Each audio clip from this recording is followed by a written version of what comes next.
پھر تیسرے نمبر پر کہ بیوی کے مزاج کی رعایت بھی کی جائے۔ ہم بیوی کو غلام سمجھتے ہیں، مشین سمجھتے ہیں، مزدور سمجھتے ہیں کہ بس 24 گھنٹے وہ نہ تھکتی ہے، نہ اس کو غصہ آتا ہے، نہ وہ ناراض ہوتی ہے، نہ اس کا اپنا کوئی مزاج ہے، نہ اس کی اپنی کوئی زندگی ہے، نہ اس کے اپنے کوئی مسائل ہیں، بس میں جس طرح چاہ رہا ہوں وہ اس طرح کرتی رہے، نہ کبھی اس کو غصہ آئے، نہ کبھی یہ بیمار ہو، نہ کبھی اس کو کوئی فرق پڑے، بس مشین کی طرح یہ چلتی رہے۔ یہ رسول اللہ صلی اللہ علیہ وسلم کا مزاج نہیں تھا۔ وہ کبھی ناراض بھی ہوگی، کبھی وہ بھی غصہ کرے گی، اس کی اپنی بھی زندگی ہے، اس کے اپنے بھی مسائل ہیں، اس کی اپنی بھی کچھ خواہشات ہیں، اسی لیے بیوی کے مزاج کی بھی رعایت کی جائے۔ یہ اللہ کے نبی صلی اللہ علیہ وسلم کا طریقہ ہے۔ بیوی کے لیے گھر قید خانہ نہیں ہونا چاہیے کہ آپ گھر میں ہیں تو اس کے لیے گھر قید خانہ بنا ہوا ہے، آپ گھر سے باہر تو وہ اپنے آپ کو آزاد سمجھ رہے ہیں، ایسا نہ ہو۔ اگر تو ایسا ہے تو پھر آپ کامیاب نہیں ہیں۔ بیوی گھر کو قید خانہ محسوس نہ کرے۔ حضور صلی اللہ علیہ وسلم کی گھر والی حضرت عائشہ رضی اللہ عنہ، رسول اللہ کیا فرما رہے ہیں ان سے کہ عائشہ مجھے پتہ چل جاتا ہے کب تم مجھ سے ناراض ہوتی ہو اور کب تم مجھ سے راضی ہوتی ہو۔ یا رسول اللہ صلی اللہ علیہ وسلم آپ کو کیسے پتہ چل جاتا ہے؟ فرمایا جب تم مجھ سے راضی ہوتی ہو تو تم کہتی ہو محمد کے رب کی قسم، اور جب تم مجھ سے ناراض ہوتی ہو تو تم کہتی ہو ابراہیم کے رب کی قسم۔ تو جب ناراض ہوتی ہو میرا نام چھوڑ دیتی ہو۔ تو حضرت عائشہ کیا فرماتی ہے؟ ما احجر الا اسمک، یا رسول اللہ صلی اللہ علیہ وسلم صرف آپ کا نام ہی تو چھوڑتی ہوں، آپ کے ساتھ محبت نہیں چھوڑتی، آپ کے ساتھ جو ہے وہ رشتہ نہیں چھوڑتی، دل کے اندر بغض نہیں رکھتی، صرف آپ کا نام چھوڑ دیتی ہوں۔ تو یہ اس بات سے پتہ چل رہا ہے کہ اللہ کے رسول صلی اللہ علیہ وسلم بھی برداشت کیا کرتے تھے۔ بیوی ہیں، اللہ کے نبی ان کے لیے رسول تھے لیکن ساتھ شوہر بھی تو تھے۔ اب وہ بیوی ناراض ہو رہی ہیں، رسول اللہ صلی اللہ علیہ وسلم برداشت کر رہے ہیں۔ ایسا نہیں کہا کہ تم مجھ سے ناراض کیوں ہو جاتی ہو، میں نبی ہوں تم مجھ سے ناراض ہو جاتی ہو۔ نہیں نہیں، رسول اللہ صلی اللہ علیہ وسلم نے بیویوں کے مزاج کی رعایت فرمائی ہے، اور یہ درس اپنی امت کے لیے بھی دیا ہے کہ تم بیوی سے یہ توقع بالکل نہ رکھو کہ بس وہ مشین کی طرح چلتی رہے گی، جس طرح تم چاہو گے ویسے وہ کرے گی۔ تو رسول اللہ صلی اللہ علیہ وسلم نے ان کے مزاج کی رعایت کا حکم فرمایا ہے۔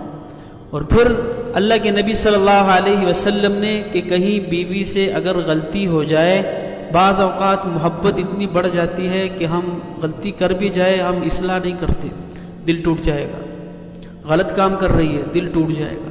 اب دیکھیں رسول اللہ صلی اللہ علیہ وسلم کو حضرت عائشہ سے کتنی محبت تھی، بے پناہ محبت تھی رسول اللہ صلی اللہ علیہ وسلم کو حضرت عائشہ سے۔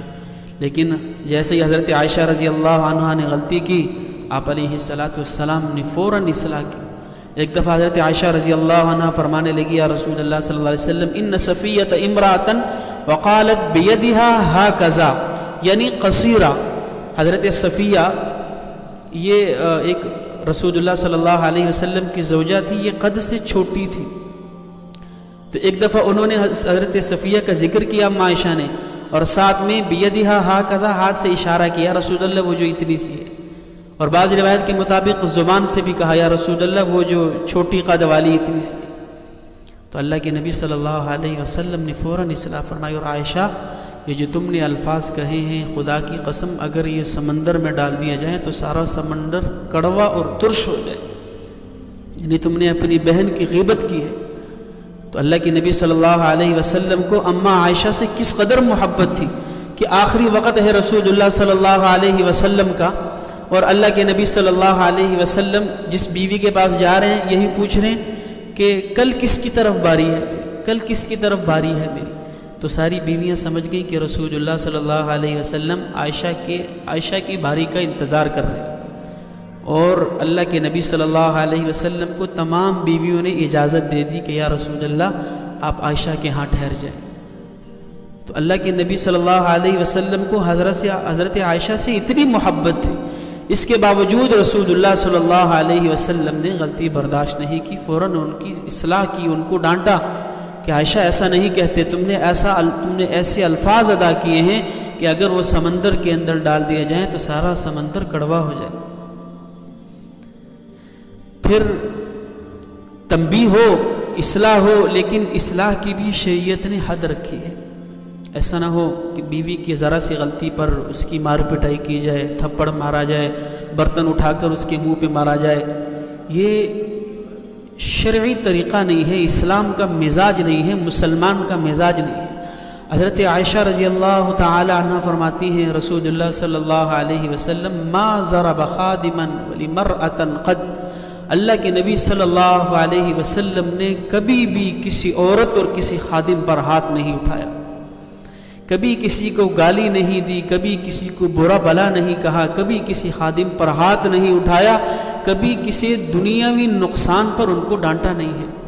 آخرت کا نقصان ہو رہا ہے، رسول اللہ صلی اللہ علیہ وسلم تنبیہ فرما رہے ہیں، لیکن آج ہمارے معاشرے کے اندر ہلکا سا نمک کم ہو جائے وہ سالن اس کے منہ پہ مار دیا جاتا ہے، ہلکا سا کھانا ٹائم پہ نہ ملے تو اس کی مار پٹائی شروع کر دی جاتی ہے، کپڑے ٹھیک نہ دھلے ہوں تو اس کے ساتھ جھگڑا شروع ہو جاتا ہے۔ وہ اولاد دیکھ رہی ہے کہ یہ ہو کیا رہا ہے، اور ساتھ ساتھ بیوی کے ساتھ ساتھ اولاد کی زندگی بھی تباہ ہو رہی ہے۔ ظاہر ہے جب میاں بیوی کے اندر جھگڑا ہوتا ہے تو اس کے منفی اثرات اس کی اولاد پر بھی پڑتے ہیں، اور بعض جگہ تو ایسی صورتحال ہوتی ہے کہ رات کے وقت لڑائی شروع ہو جائے تو سارا محلہ نکل آتا ہے، واضح طور پہ پتہ چل رہا ہوتا ہے اس گھر کے اندر آج لڑائی ہو رہی ہے۔ تو صبح اس عورت کو جب دوسری عورتیں دیکھتی ہیں تو مسکراتی ہیں، تو وہ چیز اسے پھر ایسی تکلیف دیتی ہے کہ اس کے دل سے شوہر کی عزت اور وقار ختم ہوتا چلا جاتا ہے۔ اور بعض جگہ جب اس کے چہرے پر نشان پڑتے ہیں تو صبح جب عورتیں اس سے پوچھتی ہیں کیا ہوا ہے، کہتی ہیں گر گئی تھی۔ بھلا منہ کے بھل بھی کوئی گرتا ہے؟ لیکن وہ جو شرمندگی اس کو ہوتی ہے اس کی وجہ سے اس کے شوہر کی عزت اور اس کا احترام اس کے دل سے ختم ہو جاتا ہے۔ میکے جا کے اس کی برائی کرتی ہے، سہیلیوں میں بیٹھ کر اس کی برائی کرتی ہے۔ تو مار پیٹ سے عورت کے اندر خوف پیدا نہیں ہو سکتا۔ آپ خود کو ایک باوصول آدمی بنائیں، آپ کے باوصولی کی وجہ سے اس کے اندر خوف ہو کہ میرا شوہر غلط کام کو پسند نہیں کرتا، غلط چیز کو پسند نہیں کرتا۔ مار پیٹ سے آپ اس کے دل کے اندر خوف نہیں بٹھا سکتے۔ یہ 2-4 دن خوف رہے گا، یہاں تک وہ سمجھ جائے گی کہ اس سے آگے مجھے اور کیا کرے گا۔ مار لیا پیٹ لیا، زیادہ سے زیادہ مارے گا ہی، 4 دن اس کو خوف رہے گا، ایک دن وہ خوف بھی ختم ہو جائے گا۔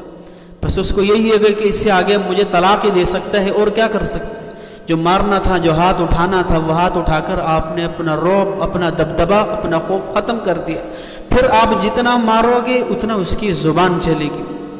ظاہر ہے اگر آپ کے پاس ہتھیار ہے، اس کے پاس بھی ہتھیار ہے، اور اس کا ہتھیار آپ کے ہتھیار سے زیادہ طاقتور ہے، وہ تکلیف آپ اس کو مار سے نہیں دے سکتے جو تکلیف وہ آپ کو زبان سے دے گی۔ وہ ایسے الفاظ نکالے گی کہ آپ کا دل ٹکڑے ٹکڑے کر دے گی۔